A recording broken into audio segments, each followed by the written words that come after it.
जिल्हा परिषदेच्या शाळेतील विद्यार्थ्यांचा अभिनव पायी पायी पाढे उपक्रम। रवींद्र वळवी। दुर्गम भागात शिक्षणाची गंगा। दुर्गम आदिवासी भागातील विद्यार्थ्यांना शिक्षणाच्या प्रवाहात आणण्यासाठी शिक्षकांचे नवनवीन प्रयोग सुरू आहेत। धडगाव तालुक्यातील जिल्हा परिषद प्राथमिक शाळा काल्लेखेतपाडा येथे पायी पायी पाढे हा उपक्रम राबवण्यात आला आहे। या शाळेतील सुमारे 260 विद्यार्थी दररोज 3 ते 4 किलोमीटर पायी चालत शाळेत येतात। या प्रवासाचा वेळ शैक्षणिक दृष्ट्या उपयुक्त बनवण्यासाठी शिक्षकांनी हा उपक्रम सुरू केला। यामध्ये 1 ते 30 पर्यंतचे पाढे पाठ करणे, आकडेमोड कौशल्य वाढवणे, मोठ्या मुलांकडून लहान मुलांनी शिकणे असे अनेक उद्देश साध्य केले जात आहेत। विद्यार्थ्यांच्या प्रवास मार्गाप्रमाणे गट तयार करण्यात आले आहेत। प्रत्येक गटात एक पाढा नेता आहे। शाळेत येताना हे गट तालासुरात पाढे म्हणतात।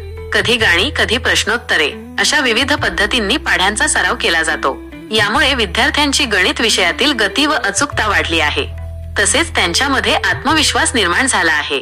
जिल्हा परिषद नंदुरबारचे मुख्य कार्यकारी अधिकारी सावंत कुमार, शिक्षणाधिकारी प्राथमिक भानुदास रोकडे यांच्या मार्गदर्शनाखाली गट शिक्षणाधिकारी डी राजपूत यांच्या संकल्पनेतून हा उपक्रम यशस्वीपणे राबवण्यात आला आहे।